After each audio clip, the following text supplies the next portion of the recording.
अब हम लोग को कुछ एप्लीकेशंस देखना है, ठीक है। तो जहाँ तक मेरा दिमाग कहता है, या देख लेते हैं, चलो। Flotation of iron ship, N iron nail sinks in water while A ship floats. देखो यहाँ क्या लिखा, जैसे कि ये एप्लीकेशन पढ़ने का सिर्फ एक ही मतलब है, पता है क्या, कि तुमको ये टॉपिक समझ में आ गया हो, वो एकदम क्लियर हो जाएगा। एप्लीकेशन बस देखते चलो, एप्लीकेशन वही चीज़ है, फिजिक्स, असली फिजिक्स एप्लीकेशन ही है, मतलब कि विजुअलाइज कर पा रही हो तुम जो भी चीज़ हम लोग पढ़े, ठीक है। अब समझो, N iron nail sinks in water while A ship floats. एक कांटी जो होता है, आयरन नेल जो होता है, वो अगर तुम एक गिलास में पानी डाल दो और उसमें डाल दो वो नेल, तो वो डूब जाएगा, मतलब एकदम नीचे चल जाएगा। और जबकि एक शिप फ्लोट करता है वाटर में, सी में, तो इसका रीज़न क्या है, शायद तुम सोच पा रही हो, लेकिन फिर भी देखो। If you place an iron nail on the surface of water, it sinks. This is because density of iron is greater than density of water, so the weight of nail is more than the upthrust of water on it. On the other hand, ship also made of iron, but they do not sink. This is because ship is hollow and the empty space in in it contains air, because which makes the volume large and average density less than that of water. Therefore, even with a small portion of ship submerged in water, the weight of water displayed by submerged part of the ship becomes equal to the weight of ship and therefore it floats. कुछ नहीं समझ में आया होगा शायद, ठीक है। तो देखो इसमें क्या बता रहा था, इसमें थोड़ा डेंसिटी की बात कर रहा है। डेंसिटी का भी हम लोग चीज़ समझे थे कि डेंसिटी ज़्यादा होगा जिस चीज़ का वो डूबेगा, ये चीज़ हम लोग देखे थे। तो यहाँ पे क्या है, we place an iron nail on surface of water, तो वो डूब जाता है, क्यों, बिकॉज डेंसिटी ऑफ आयरन ज़्यादा होता है। So weight of nail is more than upthrust of water in it. तो इस वजह से डेंसिटी ज़्यादा है, इस वजह से क्या होगा, वेट ज़्यादा लग रहा होगा और अपथ्रस्ट ऊपर के डायरेक्शन में कम होगा, इसलिए वो डूब रहा है, क्योंकि नीचे वाला फोर्स ज़्यादा है, ऊपर वाला कम है। शिप के केस में क्या हो रहा है, शिप भी आयरन से बना है, लेकिन वो सिंक नहीं कर रहे, क्यों, क्योंकि शिप हॉलो होता है कई जगह से और उससे बहुत सारा एम्प्टी स्पेस रहता है, ठीक है। देखो ये चीज़ थोड़ा सा अलग है, इसमें थोड़ा सा समझना पड़ेगा। शिप हॉलो होता है, मतलब बहुत जगह खाली होता है, बहुत सारा रूम होगा उसमें या कुछ होगा, तो बहुत सारी जगह खाली होता है। तो it contains air which makes its volume large and average density less than that of water. तो देखो डेंसिटी का फॉर्मूला क्या होता है, डेंसिटी का फॉर्मूला क्या होता है, मास बाय वॉल्यूम। बस एक छोटा सा चीज़ है, एक चीज़ समझ लो फिर कंक्लूजन पे आ जाएंगे। डेंसिटी का फॉर्मूला होता है मास बाय वॉल्यूम। अब शिप में बहुत सारा जगह हॉलो होता है, ठीक है, उस जगह पे एयर आ जाता है जिससे कि शिप का वॉल्यूम बढ़ जाता है। तो शिप का वॉल्यूम बढ़ेगा तो शिप की डेंसिटी पे क्या असर पड़ेगा, बढ़ेगा या घटेगा डेंसिटी। अगर शिप का वॉल्यूम बढ़ेगा तो डेंसिटी घटेगा, क्योंकि density equal to mass by volume होता है और वॉल्यूम बढ़ रहा है तो डेंसिटी घटेगा। तो ओवरऑल शिप का इतना हॉलो स्पेस होने की वजह से शिप का वॉल्यूम इतना बढ़ जाता है, देखो इतना बढ़ जाता है कि उसका एवरेज डेंसिटी कम हो जाता है as compare to the water. वाटरी में ना वो तैर रहा है, मतलब फ्लोट कर रहा है शिप। तो अगर शिप का डेंसिटी, एवरेज डेंसिटी कम हो गया वाटर से, तो फिर वो फ्लोट करने लगता है, और वो उसका एवरेज डेंसिटी कम हो गया तो ऑब्वियसली फ्लोट ही करेगा, डूबेगा नहीं,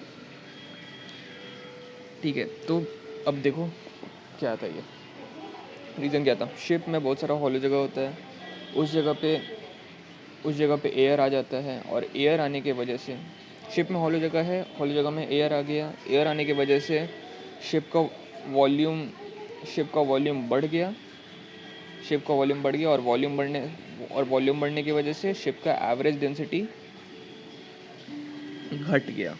घट क्यों गया, क्योंकि density equal to mass by volume होता है और वॉल्यूम बढ़ गया इसलिए डेंसिटी घट गया, और डेंसिटी वाटर से कम हो गया इसलिए अब शिप फ्लोट कर पाता है वाटर में। जबकि आयरन नेल में ऐसा कोई केस नहीं होता, आयरन नेल में कोई भी हॉलो स्पेस नहीं होता है, ठीक है, समझ में आया होगा। A loaded ship is submerged more while an unloaded ship is less submerged.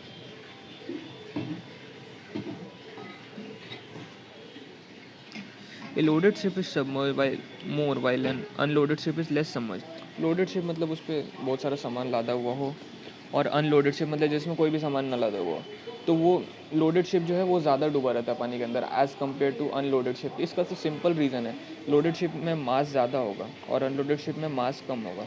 तो जिसमें मास ज़्यादा होगा उसमें डेंसिटी ज़्यादा होगा, या जिसमें मास कम होगा उसमें डेंसिटी ज़्यादा होगा। ऑब्वियसली जिसमें मास ज़्यादा है उसमें डेंसिटी ज़्यादा होगा, क्योंकि density equal to mass by volume होता है।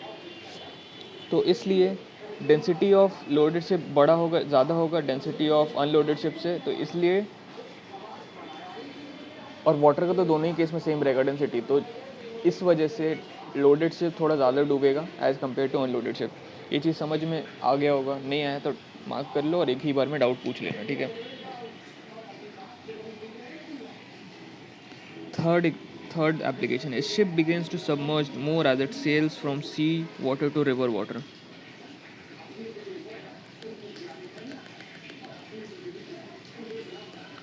Ship begins to submerge more as it sails from sea water to river water. The water of river is of low density than that of sea. तो देखो अब क्या है, एक चीज़ पहले समझ लो कि सी वाटर का डेंसिटी ज़्यादा होता है as compare to river water, और इसका एक जहाँ तक मेरे को रीज़न लगता है वो ये है कि सी वाटर में नमक ये सब ज़्यादा रहता है, तो इस वजह से सी वाटर का डेंसिटी ज़्यादा होता है as compare to river water. तो अब कोई भी शिप रहेगा, शिप का कुछ डेंसिटी होगा, ठीक है, शिप का कुछ डेंसिटी है और उसके बाद सी वाटर का कुछ डेंसिटी और रिवर वाटर का एक डेंसिटी है। अब उस शिप का तो डेंसिटी सेम है, अब उसको हम लोग एक बार सी वाटर में तैरा रहे हैं, तो सी वाटर का डेंसिटी ज़्यादा है, सी वाटर का डेंसिटी ज़्यादा है, तो वो सबमर्ज ज़्यादा तो नहीं कर पाएगा, क्योंकि सी वाटर का डेंसिटी शिप के डेंसिटी से काफ़ी ज़्यादा है, तो फिर वो ज़्यादा सबमर्ज नहीं करेगा। और जब रिवर वाटर में आएगा तो रिवर वाटर का डेंसिटी थोड़ा कम हो जाता है, तो वो उसमें थोड़ा ज़्यादा सबमर्ज करेगा। समझ में आया? नहीं आया तो पूछ लेना। अब है प्लिम्सल लाइन, ये क्या होता है? Each ship has a white line painted on its side known as a Plimsoll line. हर शिप में एक वाइट लाइन पेंटेड होता है साइड में, उसी को प्लिम्सल लाइन कहते हैं। This line indicate the safe limit for loading the ship in water of density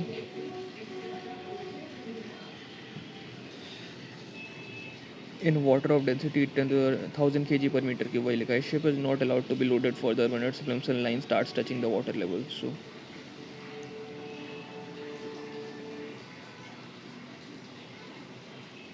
तो एक प्लिम्सल लाइन होता है, वो शिप में पेंटेड रहता है, वो क्या इंडिकेट करता है कि वो सेफ लिमिट, ये चीज़ याद कर लेना इस लाइन से, this line indicates the safe limit for loading the ship.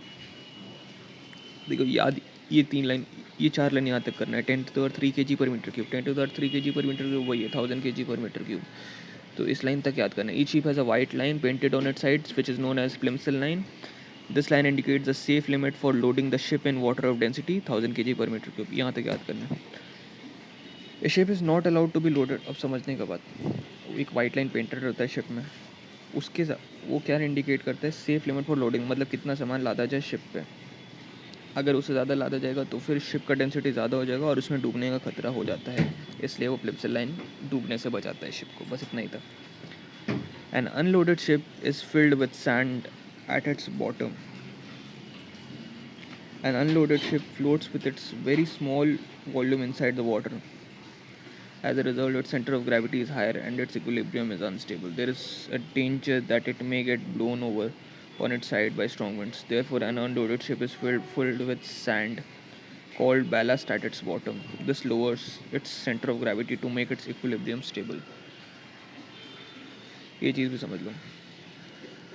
An unloaded ship floats with a very small volume inside water. Unloaded ship जो होता है उसका डेंसिटी ऑलरेडी कम होता है क्योंकि उसका मास कम होता है, तो वो ज़्यादा सबमर्ज नहीं करता है वो लिक्विड वाटर में, तो उसका सेंटर ऑफ ग्रेविटी हाई होता है और इक्विलिब्रियम स्टेबल होता है। अब ये दो टर्म अभी समझने का टाइम नहीं है, ठीक है, क्योंकि ये दो टर्म था तुम्हारे लॉज ऑफ मोशन ये सब चैप्टर में, तो अभी फ़िलहाल बस ये चीज़ याद कर लो। As a result its centre of gravity is higher and equilibrium is unstable,